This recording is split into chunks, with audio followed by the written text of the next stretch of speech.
Good morning বন্ধুরা, তোমার সকলকে স্বাগত আরতি ডেইলি ব্লগে। এসে গেছি একটা নতুন ব্লগ নিয়ে। তো চলো দিনটা শুরু করি আজকে তোমাদেরকে সাথে নিয়ে। তো আজকে দেখতেই পাচ্ছ এখানে আমি সকাল সকাল এটা করছি চাঁছি। তো অনেক দিনের থেকে আমি দুধটা একটু জমিয়ে রাখছিলাম চাঁছি বানাবো বলেই, কারণ আমি একটু পাটি সাপটা খাবো বলেছিল, আর সেটা আমার করা হয়ে ওঠেনি নানান কাজে বলো, যাই হোক সংসারে তো বহুত কাজ থাকেই, তো সেই জন্য করে হওয়া ওঠেনি। ওই জন্য আজকে মেয়ে আসবে, আর আমি তার জন্য ভাবছি যে একটু চাচিটা করে রাখি, সময় সুযোগ বুঝে একটুখানি পাটিসাপটা অন্তত গোটা চারেক হলেও ওকে করে খাওয়াবো, তারপর পাঠাবো। তো যাই হোক এখানে আমি করে নিচ্ছি। আমি বাকি দুধটা যে আগে আমি স্টোভে বসিয়েছিলাম এটা, কিন্তু এখন যেহেতু এটা চিনি মেশাবার টাইম হয়ে গেছে, ওই জন্য গ্যাসে নিয়ে চলে এলাম। স্টোভে আমি ঠিক এটাকে আয়ত্ত করতে পারবো না, শেষ মুহূর্তের সময় একটু বেশি পাক হয়ে যাবে, আর গ্যাসে হলে আমার সুবিধা হবে। আর স্টোভটা তো অনেক জোরে জ্বলছেও, ওই জন্য স্টোভটাতে আমি স্নানের জল বসিয়ে দিয়ে চলে এসেছি। আর এখানে আমি চাচিটা করছি। তো যেহেতু একদম পিওর দুধ, বেশি চিনি লাগবে না, দুধটা এমনি অনেক ঘন হয়ে মিষ্টি হয়ে গেছে, তাই চিনিটা অল্পই দিলাম। আর যেহেতু একটু চিনি মিষ্টি আমরা কমই খাই, সেই জন্য তারা কর্তাও খেতে পাবে দু একটা আর কি, ওই জন্যই অল্প করে চিনি দিলাম। তো একদম দেখতে পাচ্ছি চাচির কালারটা কী সুন্দর হয়েছে। আর এখন আর চাচি বানাতে পারি বলে আর না ওই কিনে বাজার থেকে আনা হয় না, কেনাটা খেতে ইচ্ছেও করে, এটা অন্যরকম স্মেল করে। তো যাই হোক চলো গাছে জল দেবো বলে ছাদে এসেছি, তো দেখছি একটা শালিক পাখি দেখলাম, আর এক শালিক নাকি দেখতে নেই, তো আর দ্বিতীয়টা খুঁজে পাচ্ছি না। তো ভালো আমি একাই কেন একটা শালিক দেখবো, তোমরাও দেখে নাও। তো বদমাইশ বলো আর দুষ্টুই বলো, আমি কিন্তু এটা করলাম, কিছু মনে করো না। যাদের যাদের বাতি কাছে দুটো শালিক দেখার আমার মতন, তাদের একটু অসুবিধা হতে পারে। তো যাই হোক চলো গল্প করতে করতে ছাদে চলে এসেছি, যখন একটু ফুল টুলগুলো তুলে নেবো সেই জন্য আসা। আর যেসব গাছগুলো একটু সেরকমভাবে জল পায়নি সেই গাছগুলো জল দেবো। গতকাল জল দিয়েছিল রাত্রেবেলায়, ওই জন্য আর অতটা জল না দিলেও চলে, প্রত্যেকটা মাটি দিয়েছি বেশ ভালো মতোই ভেজা আছে। আর এই গাছটা দেখেছো তিনটে করে কালার হচ্ছে ফুলটার, একটা হলুদ গোলাপি, একটা লালও নয় গোলাপিও নয়, সেরকম ডিপ কালার। তো এটা আমার খুব এটা ফেভারিট গাছ, তিনটে কালার ধরে একটা গাছের মধ্যেই। আর লাউ গাছগুলো দেখতেই পাচ্ছ যেগুলো লাগানো হয়েছিল সেগুলো কিন্তু মোটামুটি দাঁড়িয়ে গেছে, একটু ভয় লাগছিল আমার পাছে গাছগুলো বাঁচাতে না পারি।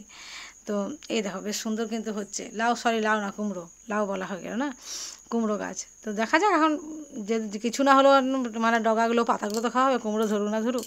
আর আজকে কাঁচা লঙ্কা বাজার থেকে আনতে বলতে ভুলে গেছি, ওই জন্য গাছেই কটা আছে, এটা দিয়ে ভাবছি কাজ চালিয়ে নেবো। আর শুকনো লঙ্কা তো আছে, এতটা বেলা হয়ে গেছে, কর্তাও ব্যস্ত আছে, ওই জন্য আলাদা করে লঙ্কার জন্য আর বললাম না।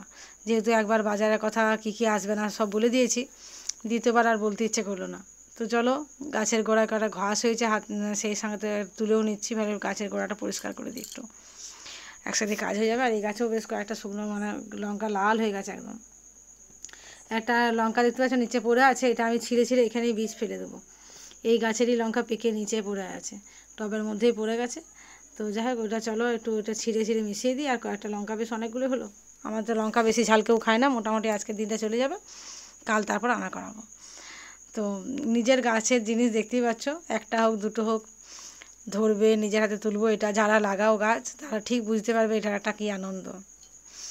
আর অনেকগুলো ফুলে যে গোলাপ গাছটা দেখেছো কী সুন্দর কুড়ি দিয়েছে, আমি তো গাছটা আশা ছেড়েই দিয়েছিলাম, এখনও 4টে কুড়ি আছে গাছটাতে, আবার মনেই হয়নি যে আর কোনো দিন ধরবে, আমি ভয় পাচ্ছিলাম বলে পাশে গাছটা ধরাতে না পারি। তো যাই হোক চলো এবার পুজো আছে, রান্না আছে। এখানে মশলা টশলা সব রেডি করে রেখেছি, আদা রসুন পেঁয়াজ বাটা আছে, আর এখানে আছে টমেটো আর কাঁচা লঙ্কা বাটা, যে কাঁচা লঙ্কাগুলো লালগুলো তুলেছি আমি সেগুলো, আর এখানে আছে খসড়া। আজ এসছে মেয়ে, তো তার জন্য এসব রান্নার প্রিপারেশন হচ্ছে। তো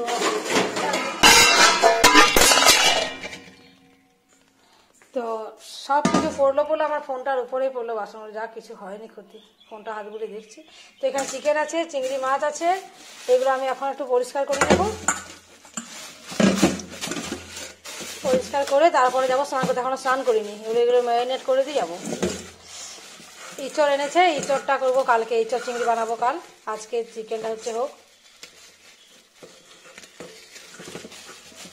জামবাটিটায় আমার বারবার ঘন ঘন উল্টে যাচ্ছে।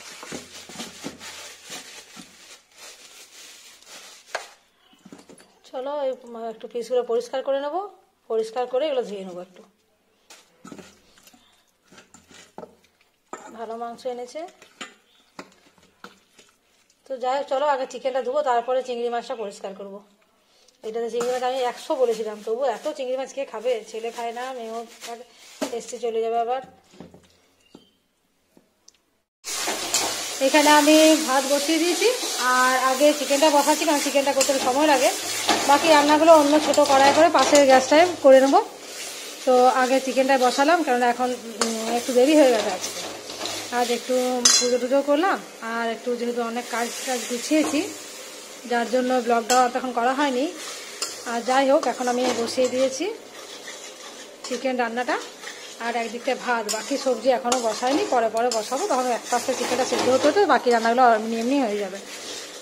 চলো, এটাতে সমস্ত মশলা দিয়েছি। একদিন টোটাল রেসিপিটা তোমাদের দেখাবো আমি চিকেন কীভাবে রান্না করি। আজ তো এতটা সময় হলো না।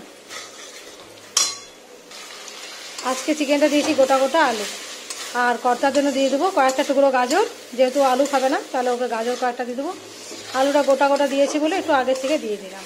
মশলাটা প্রায় কষানো হয়ে গেছে, এবারের মধ্যে চিকেনটা অ্যাড করব।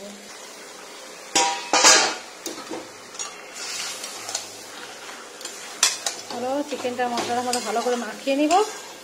মাখানো হয়ে গেলে গ্যাসটা কমিয়ে রেখে দেবো। একটু কষা মতোই করবো, খুব একটা ঝোল করব না। আবার ছেলের আবার ঝোল চায়, মেয়ের আবার কষা চায়, এই হয়েছে মুশকিল। দুজন দুরকম খাবে।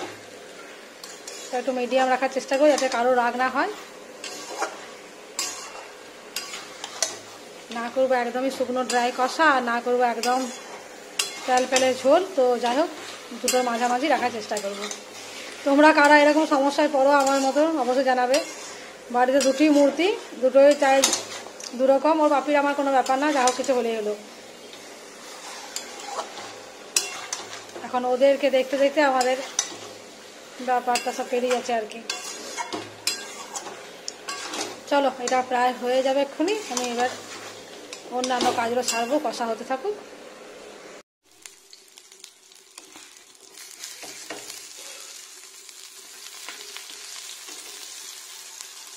জলটা যদি না নিয়ে আপনি নিয়ে নেবে।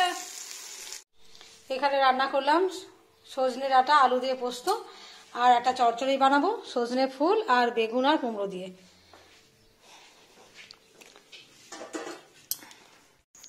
রান্না বান্না কমপ্লিট করে নিয়েছি, আর এখানে যে খাবার দাবার রেডি হচ্ছে, খাবার বাড়া হচ্ছে আসলে। তো আজকের মানে মাংসর মানে যে চিকেন কালারটা দেখতে পাচ্ছি, কী সুন্দর কালারটা হয়েছে। নিজেই রান্না করে এখন এডিটিং করার সময় নিজেই দেখে বুঝতে পারছি কী সুন্দর রঙটা হয়েছে। টমেটো বাটা দিয়েছি আমি, কিন্তু কোনো রকম রেড চিলি পাউডার এসব ব্যবহার করিনি। আর একটু লাল লঙ্কাগুলো যে ছিল গাছে, সেগুলো বেটে দিয়েছি বলেই হয়তো কালারটা এত সুন্দর হয়েছে। তো যাই হোক, চলো এখন খাওয়া দাওয়া শুরু হচ্ছে। আর খাওয়া দাওয়া শুরু করার পরে একটু রেস্টের বাস। বিকেলে কাকিমা আর ডোনা আসবে আমাদের বাড়ি, ফোন করেছিল কাকিমা, তো বিকেলবেলা আসবে ওরা। তো চলো, আমাদের খাওয়া দাওয়া শুরু হয়েছে, একটু হালকা করে রেস্ট নিতে হবে। কাকিমা ডোনা এসে গেছে, তো কাকিমা এসেই আমার গাছ দেখতে শুরু করেছে। এদিকে ছেলে চলে গেলো বিকেলবেলা খেলতে, যে আমি খেলতে যাচ্ছি। তো যাই হোক, চলো কাকিমাদেরকে গাছগুলো দেখিয়ে দিচ্ছি। ওপরে যে গাছটা আছে সেগুলো দেখাবো। আর দেখো, কাকিমারা যে উপরে গেল বা এমনি অনেকক্ষণ গল্প করলাম, সন্ধে হয়ে গেছে। তো আর কাকিমাদের এসেছিলো 3:30টার সময়, দুপুরবেলাতে এসেছে। তো আর তোমাদের সাথে মাঝখানে আর ব্লগ করা হয়নি, এত গল্প হাসি মজা খেলো না সেগুলো। আর ছেলেও নেই, কে ধরবে ফোন, আমি তো নিজেই ভোলা মন ভুলে গেছি। তাই যাই হোক, চলো কাকিমা আর ডোনা বেরিয়ে যাচ্ছে, মাঝে মাঝে এলে বেশ ভালো লাগে। সন্ধে হয়ে গেছে, কাকিমাকেও গাছে জল দিতে হবে সন্ধে। আর আজকে মেঘটা প্রচুর করেছে, মনে হচ্ছে একটা জোর বৃষ্টি আসবে। তো মেঘটা তো প্রচুর এখন অন্ধকার হয়ে গেছে একদম, মানে মেঘটা জোরালো ধরেছে। দেখা যাক কতটা বৃষ্টি হয়। তো কাকিমারা তাড়াতাড়ি বেরিয়ে পড়ছে। চলো, কাকিমারা পেরিয়ে যাওয়ার পরে আমি চলে এলাম গাছে জল দিতে। একদম মাটিগুলো শুকনো হয়ে গেছিলো, তখন আর দিলাম না। তখন যখন কাকিমারা এসেছিলো ছাদে গাছ দেখতে, তখন আর দিইনি, কেননা তখন বাজে তখন দুপুর 3:30। অত রোদের মধ্যে জলটা দেওয়া ঠিক হবে না।